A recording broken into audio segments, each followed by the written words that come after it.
Olá meus amigos, bem-vindos a mais um vídeo do meu canal. E eis que finalmente chega às minhas mãos um dos carros que eu mais tenho interesse em conduzir, o Volkswagen ID.7. Este carro, para mim, é uma demonstração daquilo que a Volkswagen consegue efetivamente fazer no que diz respeito à construção de carros. Eu já tive um Volkswagen Passat biturbo, gasóleo, que para mim deixou muito boas saudades no aspecto no que diz respeito à qualidade de construção, no que diz respeito à dinâmica do carro, à forma como ele se movia, o espaço que oferecia, o conforto que oferecia. Era um carro que fazia tudo muito bem, sem ser absolutamente deslumbrante em nenhum dos aspectos, mas fazia tudo tão bem que eu estava desejoso que, de algum modo, a Volkswagen criasse a versão elétrica de um Passat. E ei-lo. Aqui na versão de bateria de 82 kWh bruta, 77 aproveitável, tração traseira, 286 cavalos, se não estou em erro. Em breve chegará uma versão com uma bateria maior, de 86 kWh bruta, 82 aproveitável, e também uma versão carrinha deste carro que, julgo eu, o fará seguramente um sucesso de vendas junto daqueles que gostam de ter carros com uma linha bonita, mas que em vez de comprarem carros preferem as versões carrinha por diversas razões. Este é um carro que carrega em corrente contínua a 175 kW, não parece muito, mas eu já disse que mais importante do que a velocidade de carregamento de pico é a curva de carregamento, e este carro apresenta uma curva de carregamento bastante interessante, o que torna um dos melhores carros a carregar atualmente, e em corrente alternada consegue carregar a 11 kW. Mas então deixem-me mostrar-vos aqui as linhas deste carro, deste Volkswagen ID.7. São linhas sóbrias o suficiente para o permitir fazer passar praticamente despercebido em todo lado, mas ao mesmo tempo com umas linhas suficientemente apelativas para fazer virar cabeças de forma suficiente. E vejam, um aspecto curioso deste carro, com este tamanho enorme, que oferece imenso espaço a todos os níveis, cotas de habitabilidade, mala, enfim, é o facto de não ser um carro 4 portas, mas antes ter aqui um enorme portão da bagageira, vejam aqui, que oferece aqui uma mala enorme para podermos aqui levar toda a tralha da família. Aqui nesta versão, mas depois com a possibilidade de nós ainda reduzirmos isto aqui, ainda o tornando mais baixo e, portanto, com mais espaço, e também aqui com alguns espaços de arrumação, sem dúvida nenhuma, e a par disso, ainda com a possibilidade de termos aqui um espaço para carregar, isto que é facilmente ajeitável. Temos aqui depois a possibilidade de ter um sítio para arrumar os cabos com profundidade suficiente para arrumar 2 ou 3 cabos e ainda mais algumas coisas. Portanto, um carro que, na minha perspectiva, está muito bem conseguido. Eu conduzi-o não muito mais do que 10, 15 km, mas ainda assim dá para ver que é um carro que tem um conforto extraordinário. E para isso também contribui muito estes pneus, que são de perfil mais alto. Ele está calçado com estas jantes de 235/50/19, jantes grandes, mas com perfil mais alto, que permite também contribuir para o conforto. Ele tem discos enormes de travão à frente, mas atrás a Volkswagen insiste no sistema de tambores. Aqui está o sistema de tambores e os pneus atrás são 245/45/19, portanto julgo que é exatamente a mesma medida que aqui nós temos. Não, estes são 235 e aqueles são 245, portanto um bocadinho maiores.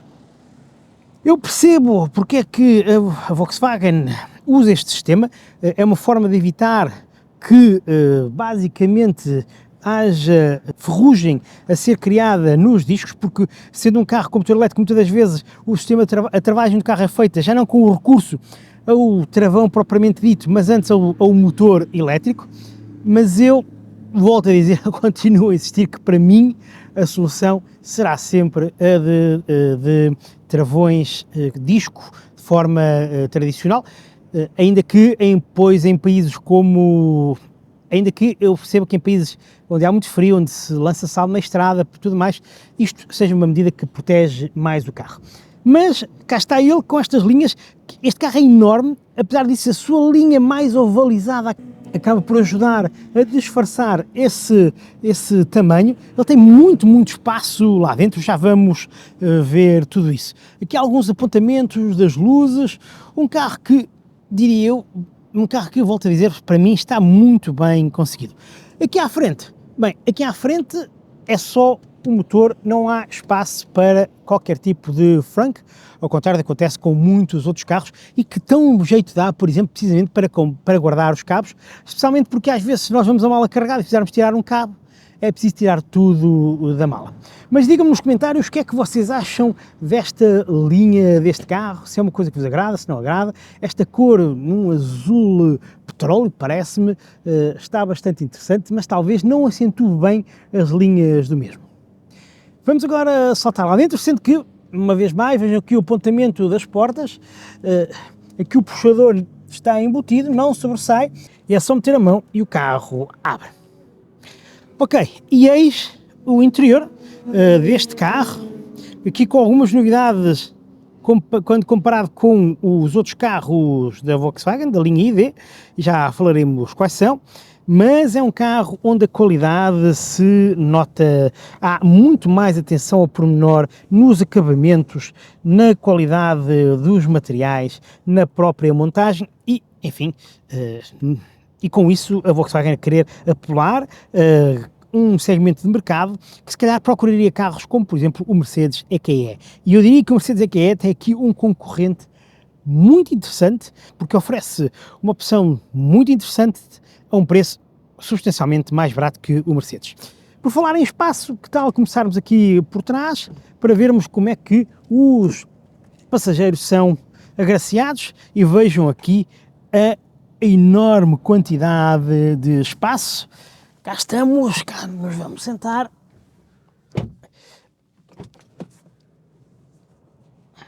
Cá estamos e vejam o imenso espaço. Eu tenho aqui um palmo, quase 2 palmos para o carro da frente, muito espaço para eu me poder aqui esticar e os bancos oferecerem todos eles muito bom conforto. Aqui no meio temos uma enorme coluna central, que já veremos um bocadinho mais adiante, mas que tem aqui para os passageiros 2 conectores USB-C e também a possibilidade de controle da climatização.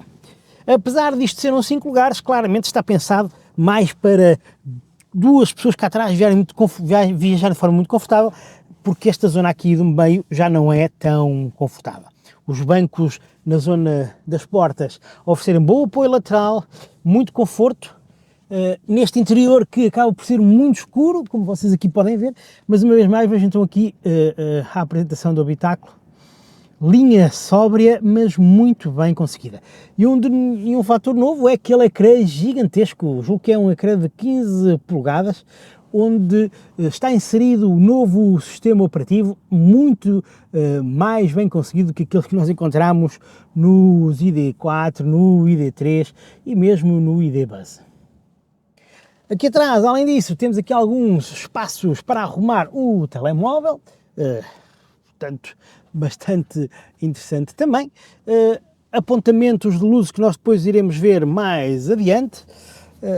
Enfim, é um carro que, volto a dizer, é sóbrio, mas que oferece qualidade, pelo menos a quem olha, a qualidade salta à vista. O que também salta à vista é os imensos espaços de arrumação. Nós temos aqui esta coluna central com enorme espaço de arrumação, onde nós podemos, como vós podemos ver aqui, pôr quase até ao cotovelo. E depois temos aqui ainda mais espaço de arrumação, com ali a zona dedicada ao carregamento wireless do telemóvel, aqui um porta-copos, mas julgo que isto também é movível, é sim senhor, é possível tirar isto daqui, portanto, muitas configurações possíveis. As portas têm muito espaço, também acomodam ali seguramente garrafas de 1,5 litro de água sem qualquer tipo de problema.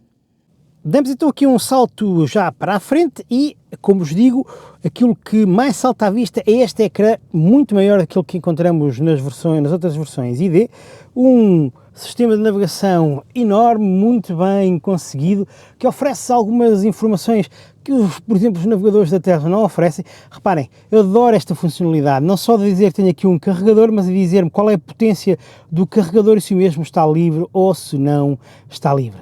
Porque é que a Tesla não consegue oferecer isto de imediato quando nós olhamos para o navegador? Porque é que temos que andar à procura do que quer que seja? Vejam aqui a funcionar com muita rapidez ao toque, portanto muito mais rápido do que o que nós encontrávamos antes no sistema. Depois aqui também a possibilidade de colocarmos alguns atalhos mais usados, se quisermos. O carro está muito bem conseguido, sem dúvida nenhuma, e isso é muito bom. Veremos depois ali questões em torno da bateria e tudo mais. Maior novidade aqui é também este ecrã frontal, pequeno, mas com informação suficiente para o condutor ter tudo à sua vista, a velocidade, bateria, autonomia previsível, se o cruise control está ou não está ligado, enfim, tudo o que é preciso. E além de mais, este carro tem também um head-up display, que é mais difícil mostrar-vos, eu depois tentarei mostrar-vos lá mais adiante. No mais, aqui este volante é que eu acho que não está tão bem conseguido no que diz respeito, uma vez mais, a estes comandos. É difícil perceber como é que os mesmos funcionam, especialmente quando estamos a conduzir e, em particular, numa fase inicial de habituação. Não tem patilhas aqui em nenhum dos lados, mas este carro tem aqui um modo normal de condução e depois temos o modo B, que também é relevante. Ajuda a regenerar um pouco o carro quando estamos, é especialmente útil quando conduzimos em cidade. Zona do porta-luvas, nada de novo, sem grande novidade. O que é muito bom também são estes bancos frontais com inúmeras possibilidades de regulação, aqui com memória, um ótimo contorno, muito confortáveis daquilo que me pareceu, mas já veremos depois no final do dia de hoje se isso é assim ou não. Por falar no teste que hoje vamos fazer, o meu contacto com este carro é relativamente curto e eu ainda por cima no dia da manhã não tenho grande hipótese de fazer mais algum teste com ele, portanto provavelmente nós só vamos fazer pelo menos por hora o teste da A4. E porquê? Porque é um teste que nos permite já saber muito bem como é que estes carros funcionam e se comportam. E, para quem não sabe, o teste A4 é aquele em que nós conduzimos primeiro no sentido Porto-Vila Real e depois fazemos a mesma viagem no sentido contrário. A viagem no sentido Porto-Vila Real é muito exigente para um carro elétrico, uma estrada de montanha, com ventos laterais muitas das vezes, especialmente nos dias de maior chuva, as coisas tornam-se muito difíceis e se este carro tiver bons resultados em termos de consumo no sentido de Porto-Vila Real, é um carro que depois nos permitirá fazer quilómetros com muita facilidade. E depois também, no sentido de Vila Real-Porto, vemos quão eficiente o carro pode ser, porque aí o esforço é menor, e veremos então como é que o carro se comporta. Vamos então agora mostrar-vos ainda alguns dados antes de fazermos esta viagem. Ora, nós estamos com 88% de bateria, o que julgo que será mais do que suficiente para fazermos esta viagem, sem dúvida nenhuma, ainda por cima num dia de hoje, mas já agora falar-vos aqui de uma funcionalidade que este carro tem e que muito poucos carros oferecem, que é esta função aqui. Se vocês virem aqui, o carro diz que neste momento, se eu pusesse o carro a carregar, eu conseguiria uma velocidade de carregamento na casa dos 40 kW, considerando a percentagem de bateria que eu tenho. Mas ele diz que se eu iniciar o aquecimento da bateria, e eu posso fazer isto sem navegar em direção a um qualquer carregador, pois aí eu já conseguirei obter uma potência de carga na casa dos 53 kW.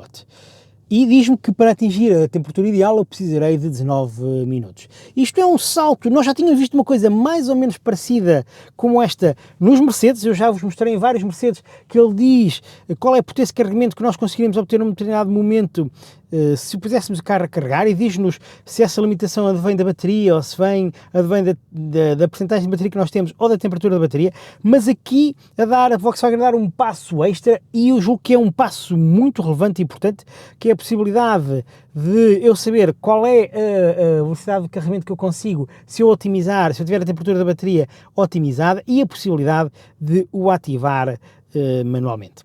Nós vamos aqui zerar todos os valores referentes a esta viagem que vamos fazer.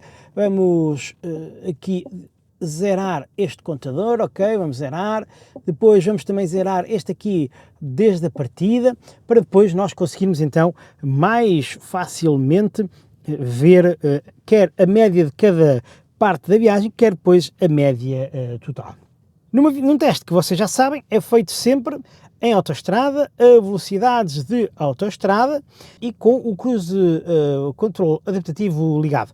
Uma das razões pelas quais também trago os carros aqui a esta prova da A4 é porque ele é muito exigente para estes sistemas de condução, e por isso vamos ver como é que aqui o sistema da Volkswagen se porta nesta matéria.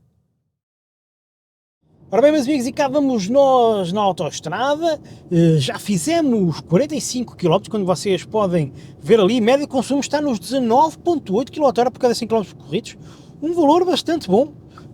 Se assim se mantiver, eu aposto ali numa média de consumo que andará na casa dos 23, 24 km por cada 100 km corridos, mas vamos agora entrar naquela que é a pior parte deste teste. Estes últimos 45 km são bem mais exigentes. Eu não sei se é visível ali o cruise control adaptativo, mas ali agregar bastante informação e bem colocado em termos de posição para o condutor, que a par com este pequeno ecrã fornece todas as informações necessárias ao condutor. Vamos então continuar a nossa viagem num carro que é muito, muito confortável, que claramente está pensado para este tipo de cenários, a devorar quilómetros em autoestrada, e com um cruise control adaptativo muito permissivo no que diz respeito aqui às curvas. Mesmo nas curvas mais fechadas, o carro ainda não me travou uma só vez, e isso é também muito positivo. Já quanto à bateria, estamos com 76% de bateria, ou seja, já gastámos cerca de 11% desde que iniciámos este nosso teste. Vamos então continuar o nosso teste. Como vocês conseguem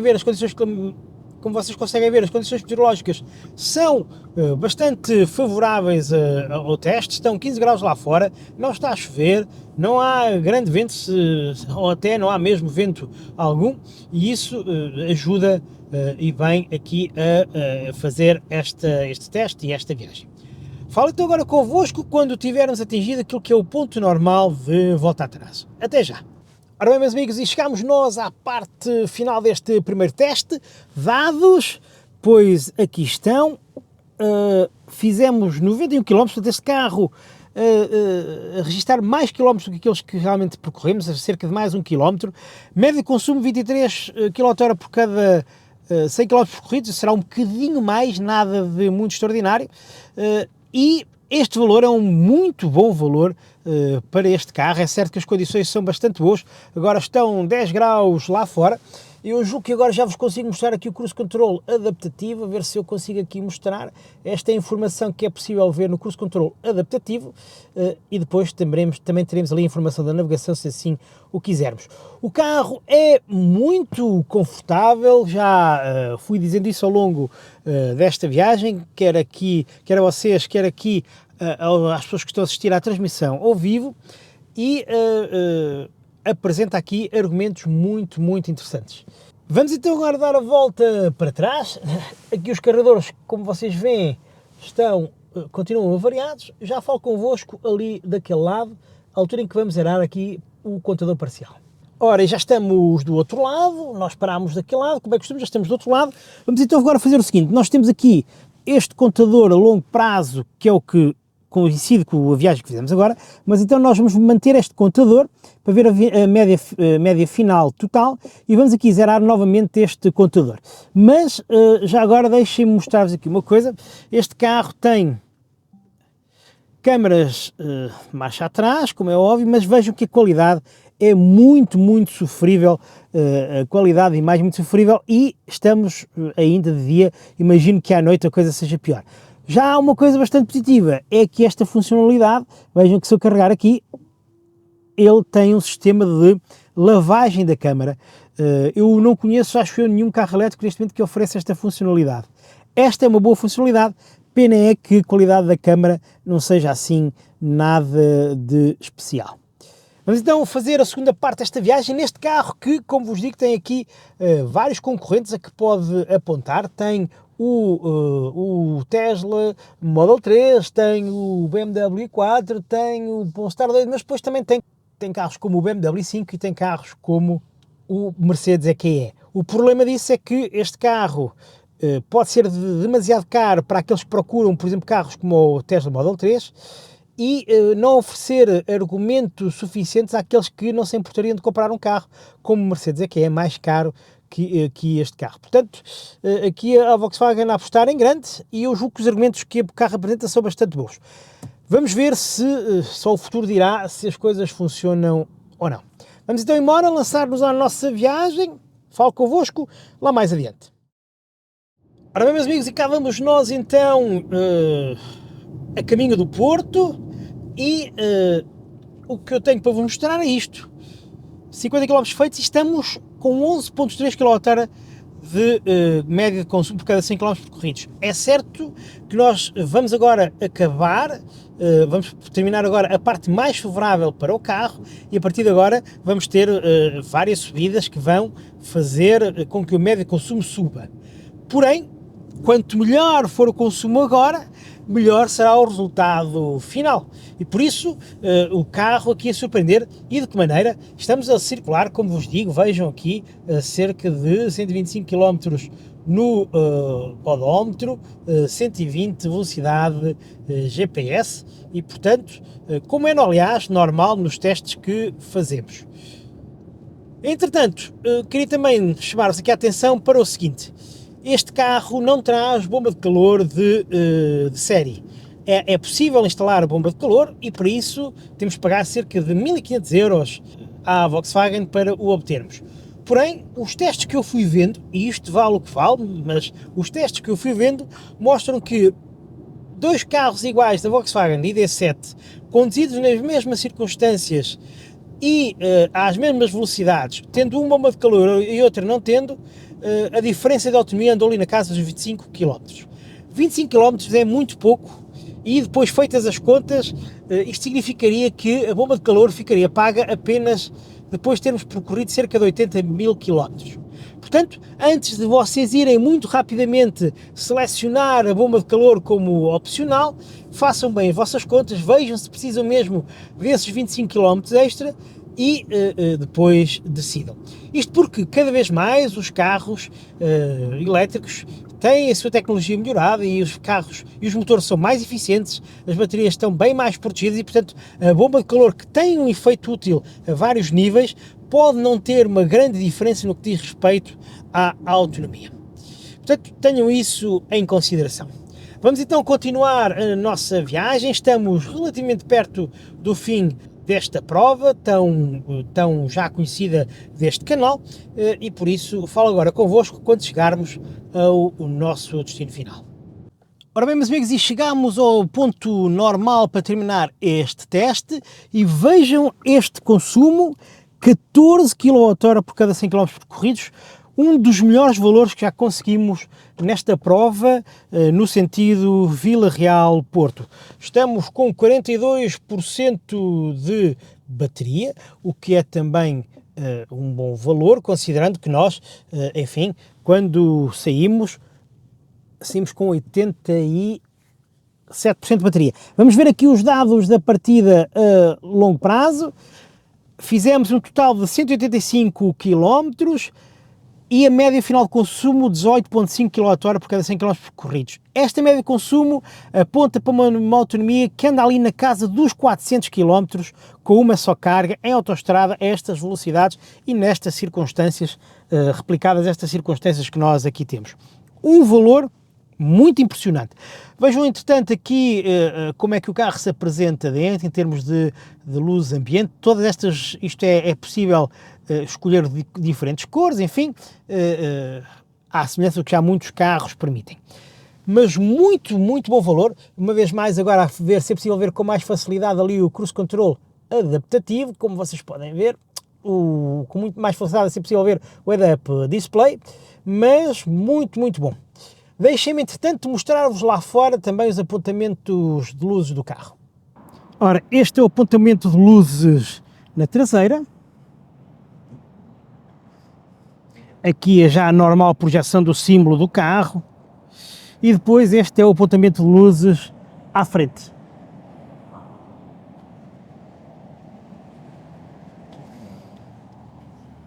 Boas luzes. Vejam, ajustáveis, vejam ali, não sei se viram as luzes a ajustarem-se. Muito bom. Este carro tem tudo, mas tudo para funcionar. Eu espero que a Volkswagen consiga de facto reproduzir depois isto em vendas, porque, já agora vejam aqui o ambiente, as luzes de ambiente interiores. Espero que consigam então reproduzir este investimento em vendas, porque, como eu dizia, este carro tem tudo o que é preciso. Tem espaço, tem qualidade, tem autonomia, tem velocidade de carregamento. Portanto, se ponderam comprar, por exemplo, um Mercedes EQE ou um BMW i5, antes de comprarem, deem uma espreitadela a este i7. Se ponderam comprar um Tesla Model 3 ou Polestar 2 ou um BMW i4, deem também um saltinho à Volkswagen para ver este ID7. Ok, meus amigos? Com estes valores deslumbrantes que eu não estava à espera, vemo-nos numa próxima oportunidade.